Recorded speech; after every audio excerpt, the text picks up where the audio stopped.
Hi, Calvary BFC. Dave and Tim here to practicing appropriate social distancing. Right. And we can't even reach.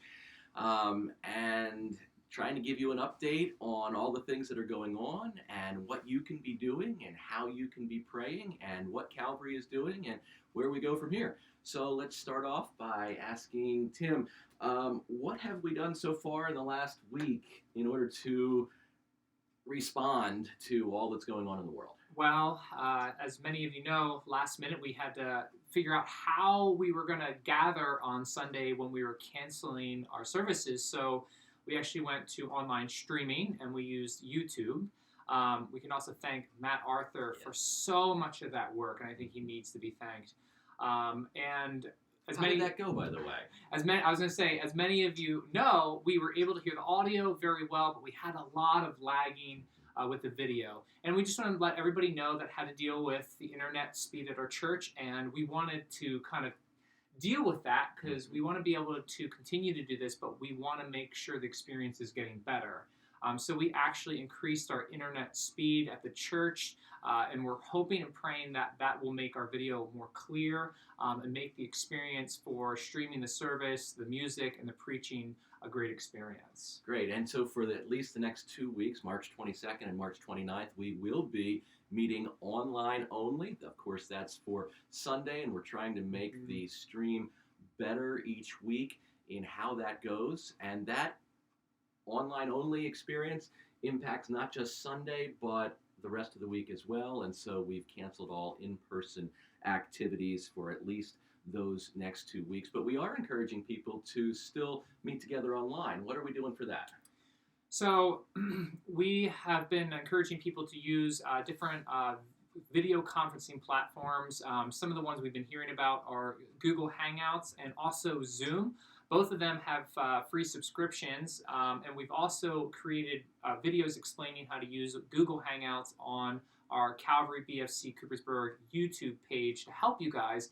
And we really do want to encourage you to meet in that way. You may not have the same type of gathering when you are together, but you'll have the ability to share prayer requests, talk about the needs, to get caught up with each other, and you can maybe even do a short review of a study so that we can continue as people to be in touch with each other and love each other. And in that also we also have our phones. We need to remember that, and we can be touching base with the people that might not have the ability to get online. And this is a great opportunity right now for us as a church to recognize that there are people out there that would just appreciate a simple phone call. And as we are kind of feeling away from each other, we can love each other as we call each other, video conference, and reach everyone from our young all the way to our senior saints and shut-ins. So we're definitely talking about connect groups here. Yes. As far as meeting together.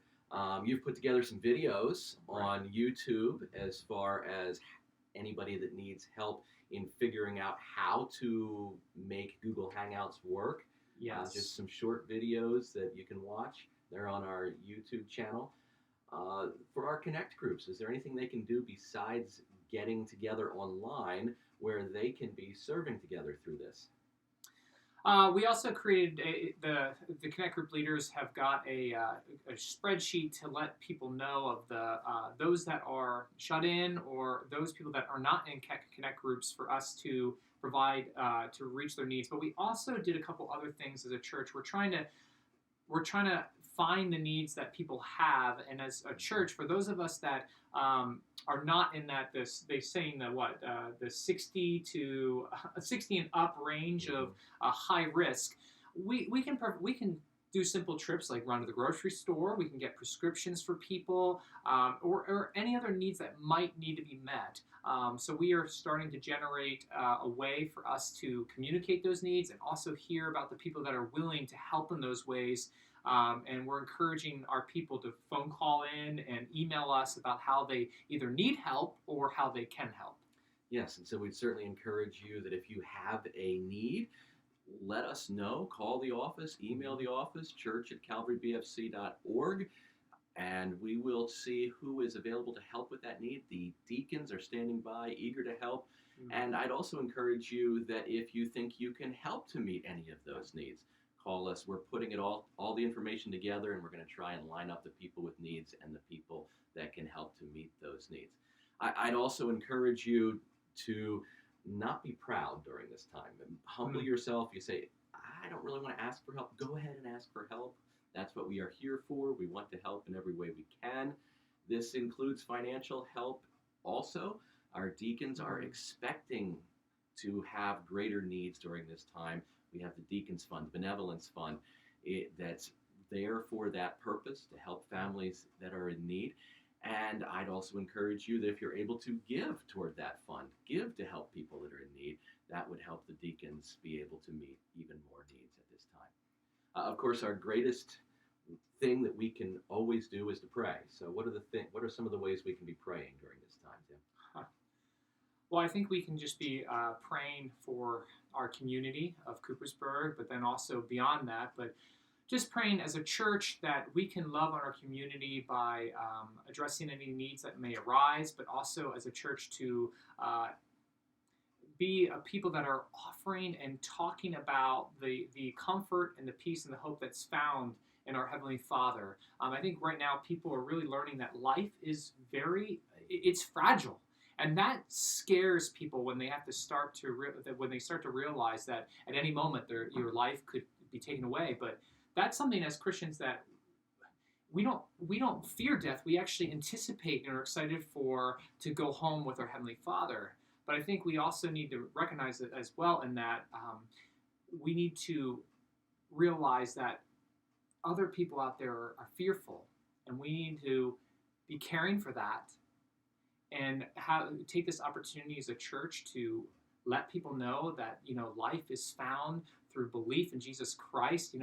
Jesus Christ said, the only way to the Father is through me. And I think this is a time for Christians to be very gracious, and loving, and kind, and to encourage people to consider what is after this life, and that truth is found in the gospel of Jesus Christ. Yeah, that's great. I think this is a time of great fear, and we have the peace that passes understanding that we can be offering to the world. So let's be praying that more people experience that, and that we experience that. And certainly let's be praying that God would use this event in order to see his kingdom advance. Yes, and lastly, I think for our body here, our church body that's gathering, that prayer is that we'd be able to meet the needs of a lot of our elderly and those that might not be able to get out right now. And on top of that, praying for our connect groups and all these meetings, that we would be able to continue just to be with each other, to encourage each other, to uplift each other. And even in this time where we feel separated, that we would still realize that Christ said that even when we're apart, we're still united in our spirit. That we are a body, even if we can't get together, we're still a body, and that we would be able to encourage each other in these times through using video conferencing, phone calls, emails. We have so many ways to communicate. Let's use them.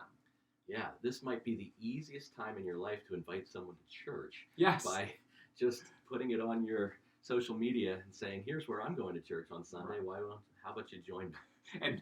And all those links can be easily found right on our webpage, calvarybfc.org. Hope to see you soon. See you, everyone.